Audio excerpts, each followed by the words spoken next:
Okay, so let's start with the exercise then. Yeah. So in question one, I'm just going to use the old notation here. So A cross B is equal to set of A comma B such that A belongs to A and B belongs to B, right? Okay. Now the bijection is obvious. We just go from A comma B to B comma A. Uh, More precisely, we have a function. If we want to use the new notation definition, then we have a function that goes from 1 comma 2 to well, A union B, right? Essentially. And yeah, so we're just changing the definition, so that's still a function. Yeah, it's so now why is it a bijective correspondence? That's the real question. Okay, so okay, it's surjective because so for a B comma A, we have well, B is in B and A is in A. So A comma B is in B cross A cross B, and G of this is equal to B comma A. So we're done, as this is arbitrary. Now, why is it injective? Let A comma B not equal A prime comma B prime. This can happen if and only if A is not equal to A prime or B is not equal to B prime by definition of ordered pairs. And this can happen if and only if well B prime comma A B comma A prime. Sorry. Yeah. And this shows that it's 1, 1. So yeah.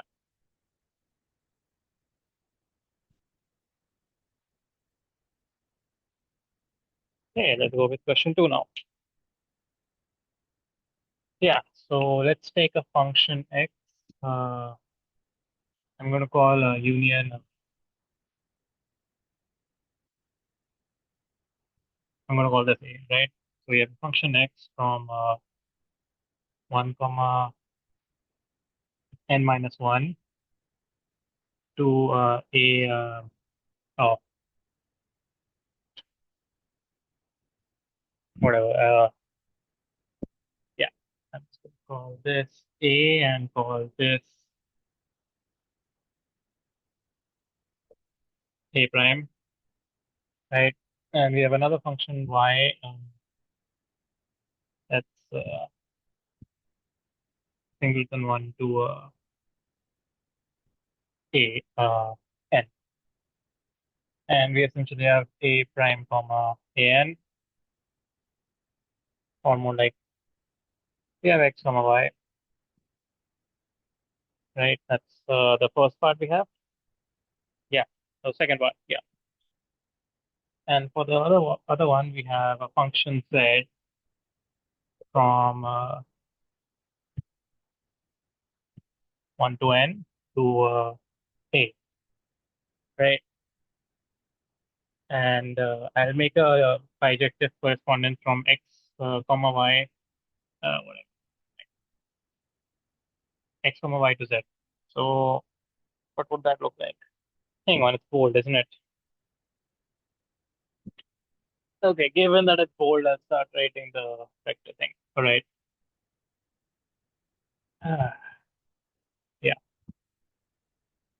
So simply define z of I is equal to x of I is less than n, and z of I is equal to I of well, 1, I guess, fitting in this way, if I is equal to n, right? So this is the map. So this is the map that sends x comma y to z. Now you have to check that this is a bijection, right? So is it surjective? Let's see. For any function that's going from yeah 1 comma n to a, choose z, right? We'll just go with it. Now, so there exists a function from, so since each xi will be an ai, there's going to be a function that's, so there exists x belongs to ai, this, right, such that z restricted to n minus 1 is equal to x, right? Otherwise, we'll get a contradiction because it's not the set of all functions, right? So yeah, I'm leaving the proof out. It's the book isn't doing it too rigorously either, so I'm not going to do it either. Yeah. Now to show that it's surjective, there is some things. Yeah. Yeah, and for injectivity, well, let x I not equals to so if yeah, so if two the x the coordinates aren't equal, it's going to write prime here, fine. This means that either y 1 is not equals to y prime 1, right? Or x there exists I doesn't n such that x of I is not equals to x prime of I, right? And in either case, as z is equal to these values, z, the function which I'm going to call g again, g of is not equals to g of that. So it's 1, 1. Yeah.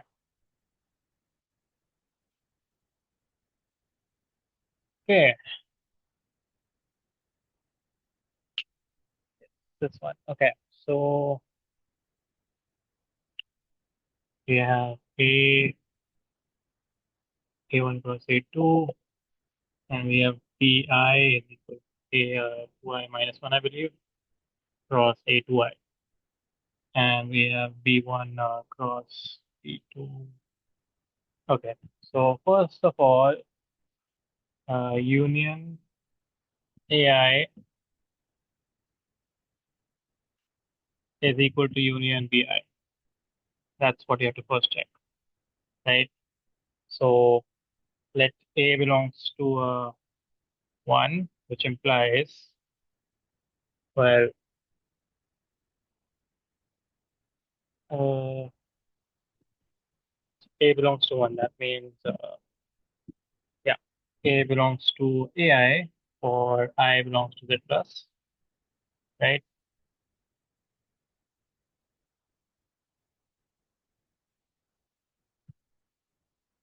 So now what? Yeah, so,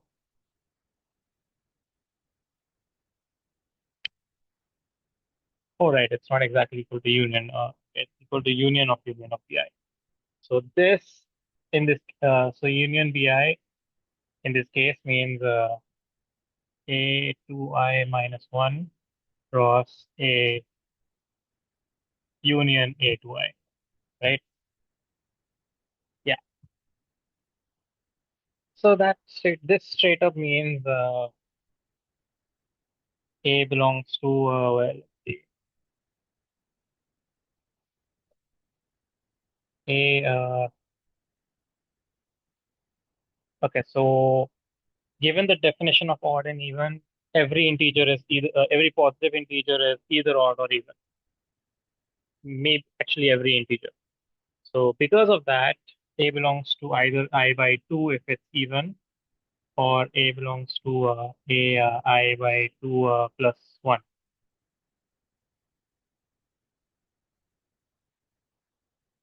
So I naught belongs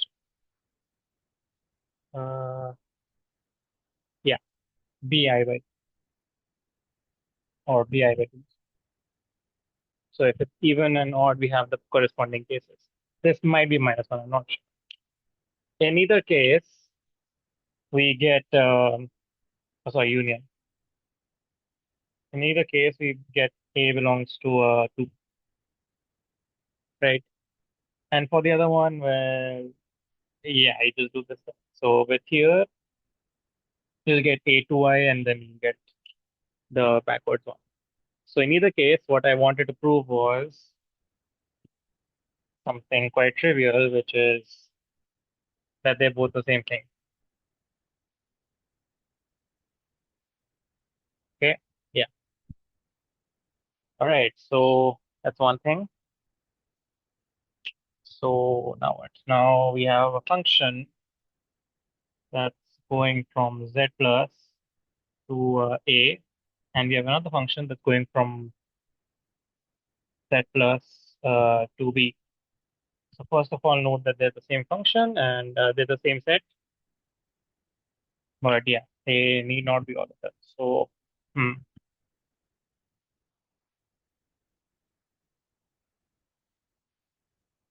yeah. Now y of I is equal to x of 2i cross x of 2i minus 1. Is it minus 1 or plus 1? I'll check. Yeah, small mistake. Doesn't matter in the long term. Yeah.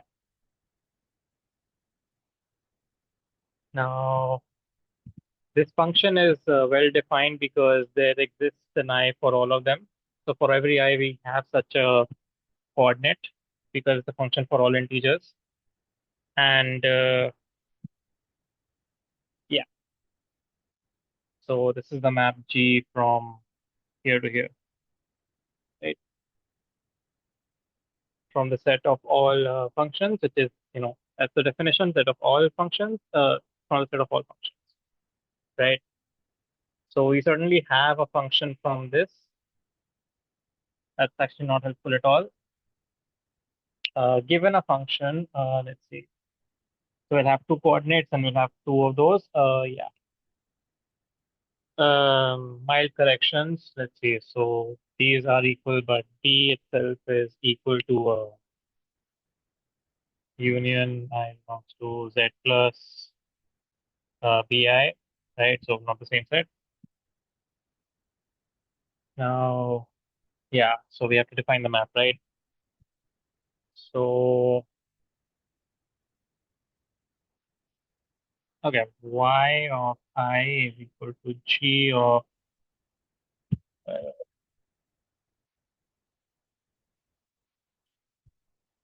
yeah, supposed to equal x to I minus 1 cross x to I. That's the case. That's not changing here. Um, how do we get the map to define this way, right? So we take a function and from that we're creating a new one.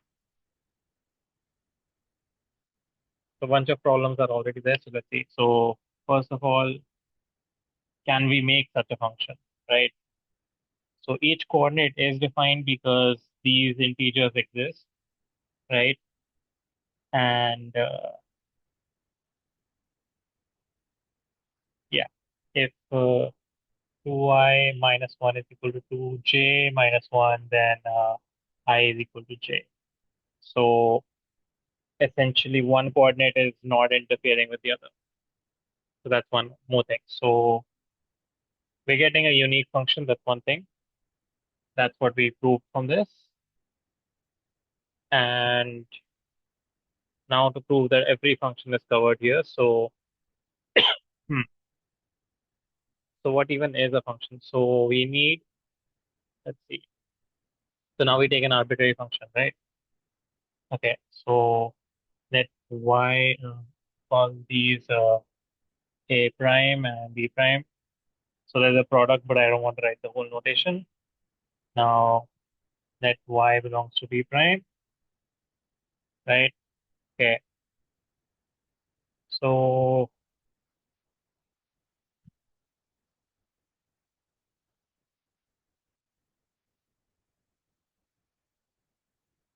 hmm,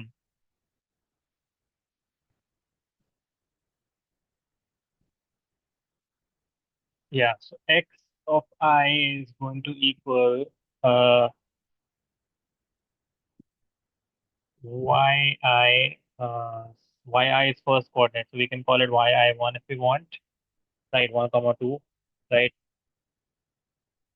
Yeah, and so, yeah, there's a way to get there, right? So how would you get it?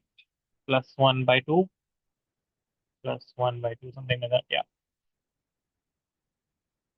So yi plus 1 by 2, 2 is first coordinate, and if it's odd and if it's even, then just yi by 2, right? And again, you can check for uniqueness again, but the point is we have a unique xi from yi, right? You'll have to do some algebra, which I'm not doing now. So that proves surjectivity, and the uniqueness shows injectivity, basically.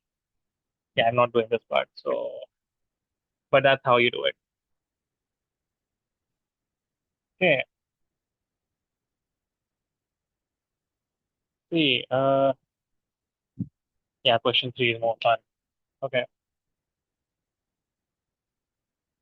Okay, so yeah, I'm ignoring the technical details too. Essentially, how the hell do we define a function from z plus to a set, right? So that set is going to be different than since we're having the set of all functions to the set, that's where the problem lies. So that technicality is ignored somehow. I have no idea how. Anyways, yeah. So we have a function x from z plus to b, I believe. Uh, I'm going to call it b prime. So b prime is the union,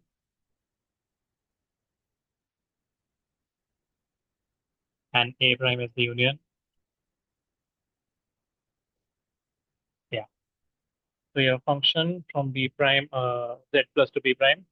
Now x of I is going to belong to bi by definition, right? But since bi is a subset of ai, xi is going to belongs to ai, right? But that precisely means that x belongs for all I value belongs to the plus, which precisely means that x belongs to a, right? So yeah, it's essentially if x bar belongs to b implies yeah something like that, and it's still a function from z plus to something else. So yeah, it's fine. And of course, b prime is a subset of a prime. That's obvious. You can just check. It's another exercise. Yeah. Okay. So instead of proving the converse, I'll state it in a different way. So let's see. So one statement is for all I, bi subset of ai implies b is a subset of a, right? That's one statement. Now for the converse, I'll write the okay. So for this one, I'll write the contrapositive, which is there exists I, there exists Q belongs to BI, Q does not belongs to AI. So that's precisely what it means to not be a subset. This implies that, well,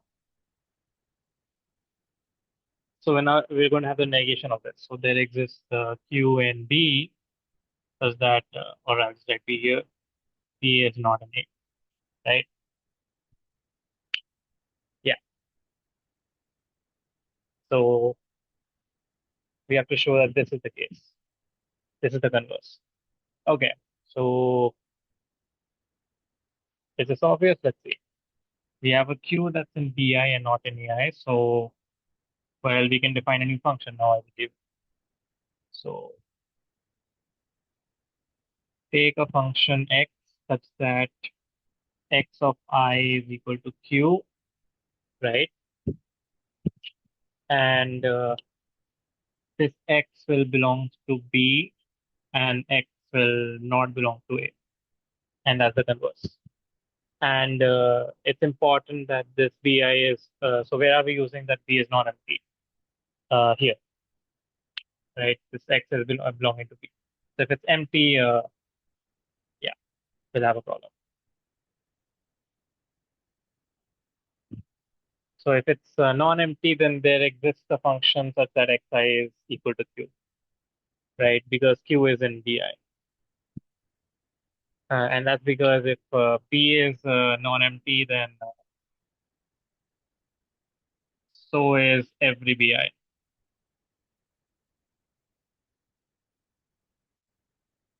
Because by the contrapositive, if one of them is actually empty, then the whole product becomes empty because of the definition of the product, right? So we won't have any member to make the function from. So this statement is true. So there exists a q in bi and there exists a p in b, right? So make sure we from the statement we also have bi's are not empty, and so we can make a function like this, right? Because they're not, yeah. So that's how I prove the converse.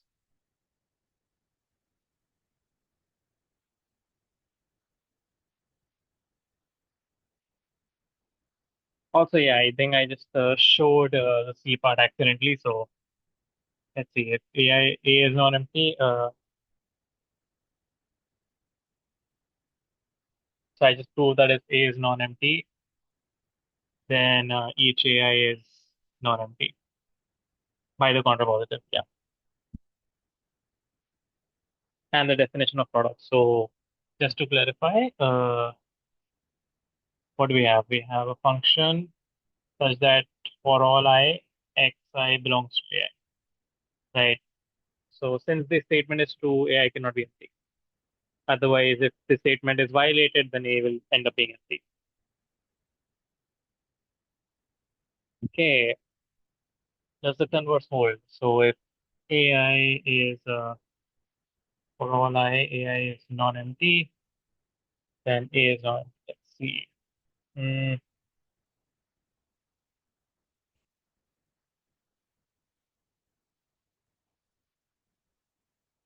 yeah, seems to be the case. I mean, let's see. So we fix pi in ai for all I, right? Since they're not empty, so we just fix it. And well, xi is equal to pi. So we define a function this way, and that should be fine. So yeah, the converse should hold. I don't see why not. Yeah.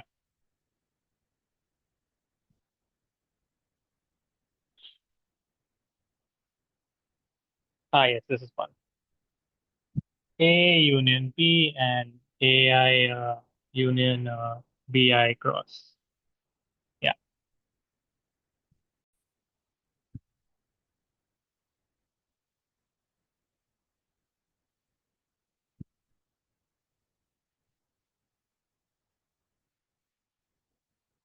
Yeah, that's all D part now. So we have to compare essentially A union B and the product AI union BI, right? Yeah.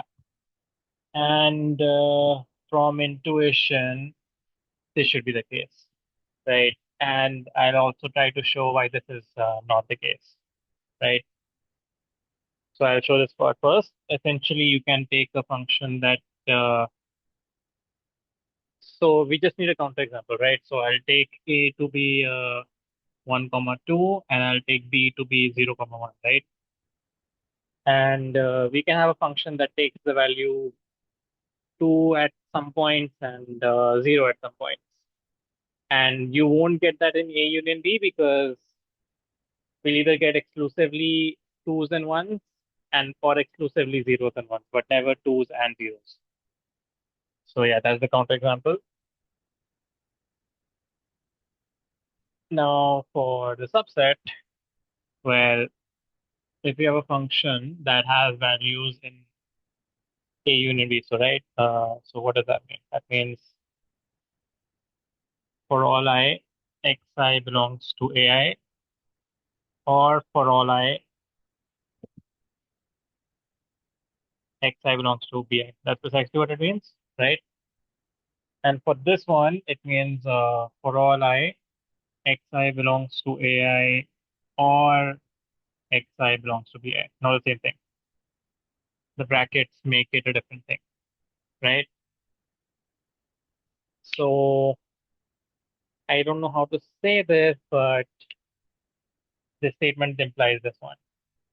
And that's precisely why it's it's a subset. So if xi, or is it this way? Wait one second. Yeah. So basically, yeah, case by case, if this one's true, then this one or this one ends up being true. Yeah, that's the proof essentially. Because if you distill the definition down, that's what you get. And I'm skipping the details since I covered them in the first exercise. But yeah, so that's how you get that it's a subset. For the other part, A intersection B and product AI intersection BI. Yeah, I believe these sets are equal. Let me just try proving them. So yeah, let's see. So it's the same thing here for all I. Xi will belong to A. What does it mean here?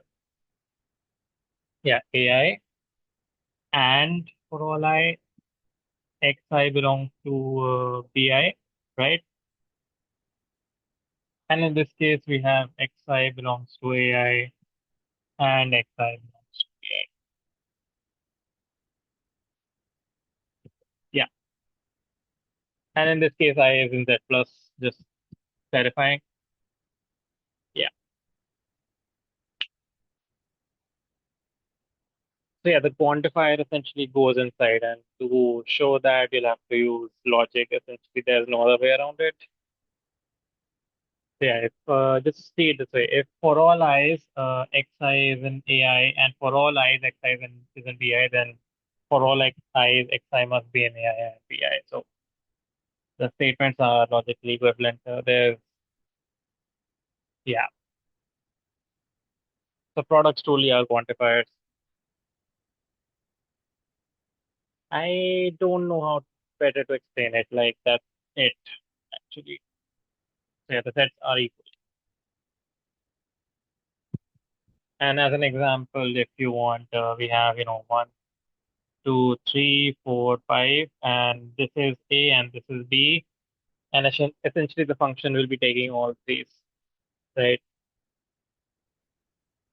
So the only function that will be, or if you want to add, zero, right? So the function will be of threes and zeros only, and any function that has a two in it will not be in either, right? That's an example, but it comes down to this.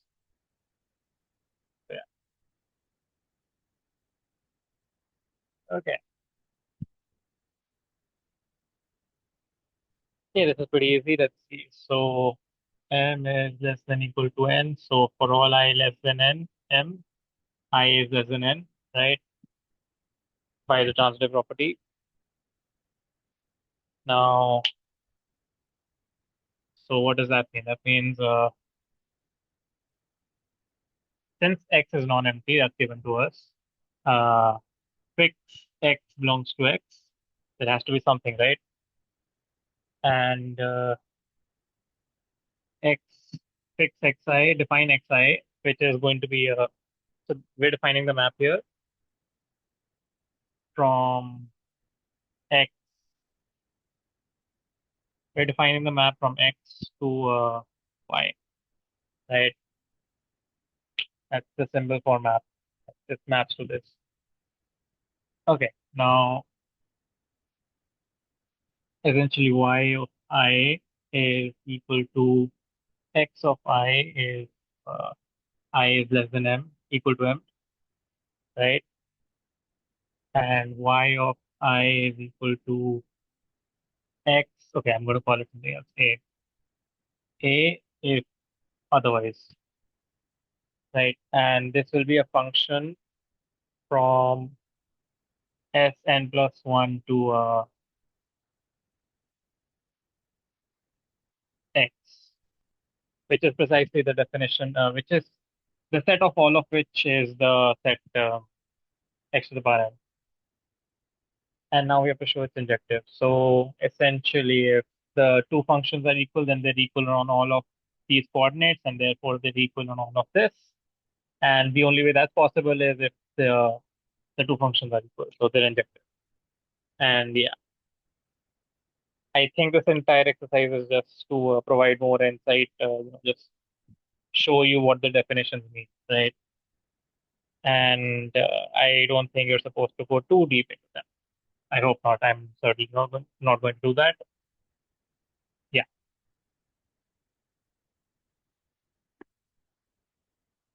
Okay.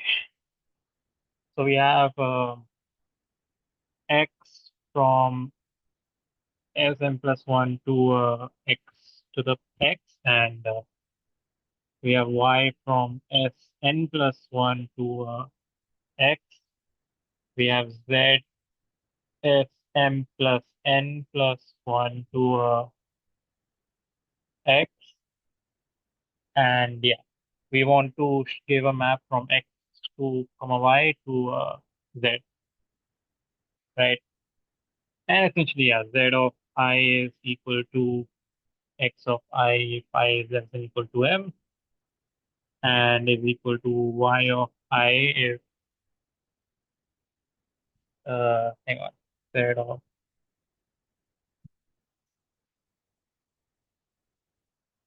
yeah, sorry, I minus m, yeah, if I is greater than m, yeah, yeah.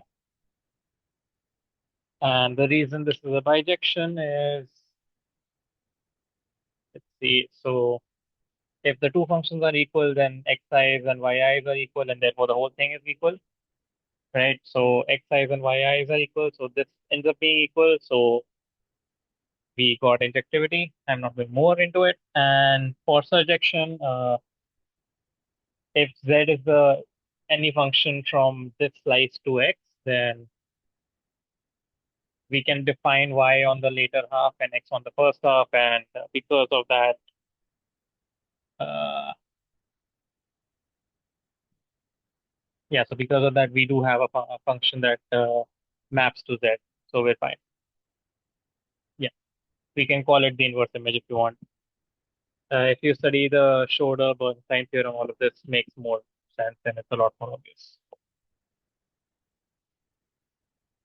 Is it Bernstein or Bernstein? I have no idea, but yeah. Okay, so same thing here. We have x to the power n to omega. Yeah, so z of I is equal to x of I if I is less than equal to n and is equal to a otherwise. And yeah, it's injective again. So nothing too different.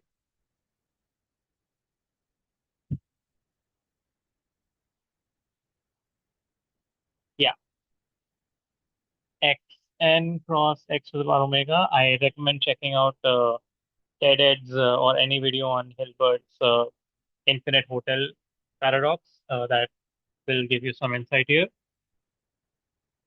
But yeah, x z of I is equal to, so I'm going to call it x and y here, right? So we have a function from the slice n plus 1 to omega, right? Yeah, z of I is equal to x of I if I is less than equal to n, and otherwise it's going to equal y of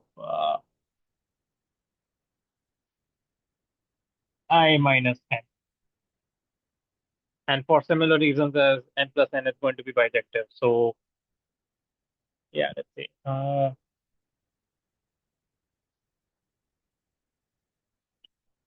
Yeah, so we take any arbitrary function on the entire from z plus to x. We'll we'll have the first n coordinates to define this and then other coordinates to define this, the y. And because of that, we have a member that will give rise to our function. So it is surjective, and if they're equal, they're equal. Yeah, think about it. Yeah, formalizing it will give you a headache. Just don't do it. I don't recommend it. I think it can be done, but then you'll have to go really deep into the definition, and the book isn't even writing a formal one. Why bother?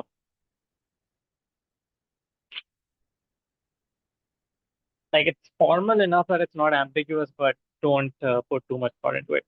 Anyways, x to the power omega cross x to the power omega. So yeah, take inspiration from BI here. Essentially, z of I equal to x to the power 2i minus 1. Hang on, let's see. Uh, can this work? Let's see.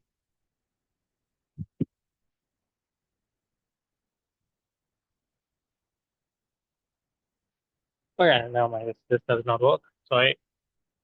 Or like it works, but in reverse, I think. So yeah, z of 2i is equal to x of I. So I'm just taking x and y again. Yeah. And z of 2i minus 1 is equal to y of I. Let's see, is this bijective? I think so. So since for every integer we're getting a point, I think it's well defined and we can get a x and y ordered pair to get a z function. So it's fine. So it's surjective. Hang on. So let's see. If it's 1, then we'll get y of 1, right? Yeah. Starts with with 2, yeah. And this starts with 1. Yeah. Yeah. Okay. And for injectivity, well, if they're all equal, then xi and yi are also equal, right? Yeah. So then the entire thing is equal. So we're fine.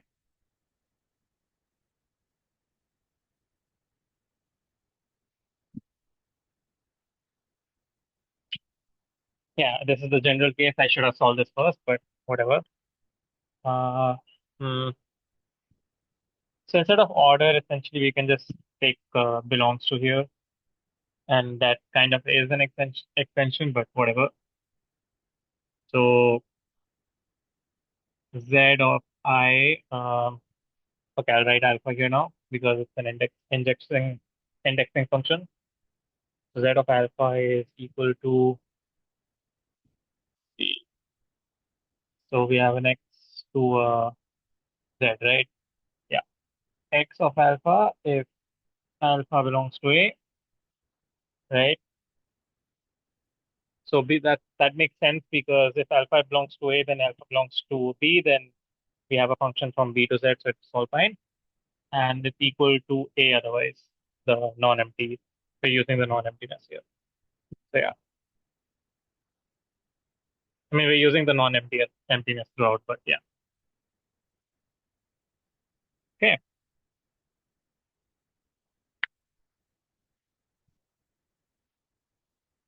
Okay, question 5. I believe all of them can be represented, but I'll just write it down.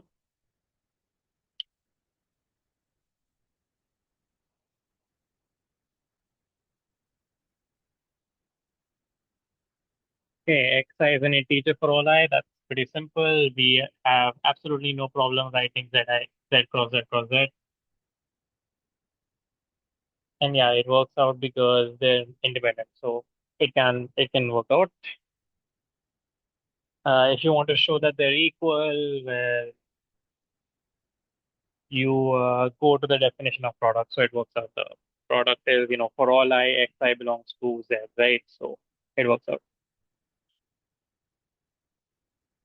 Yeah, we have xi is greater than. So I'll write this as zi, right? bad notation, but whatever. Zi is equal to Z minus greater than equal to X. Yeah, yeah. So we have Z. Is it one? No, we have zero. Yeah.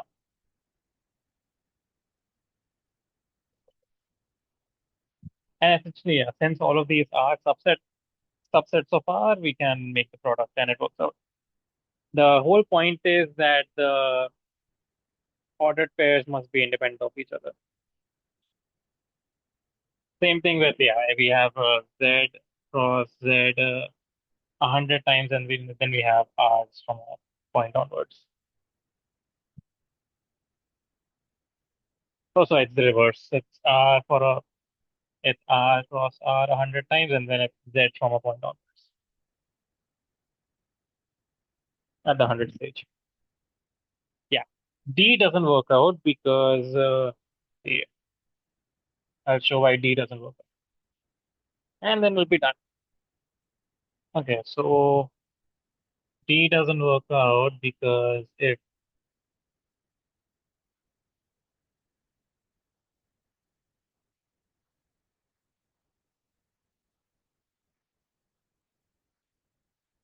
so A if A belongs to the second coordinate, how do I write this down? I'll write it as A2, right? I'll just write it. Then A belongs to A3 as well, right? Because otherwise the whole product won't work out. Now,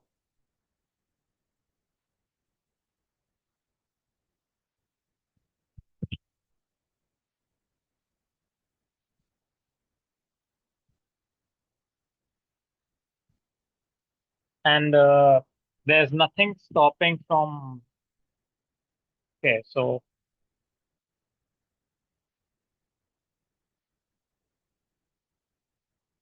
okay, yeah, sorry, what was I thinking? Yeah, so all zeros satisfies the property in the set, and so does all ones, right? So that means both of these belong in the set, right? But if they are to be expressed in a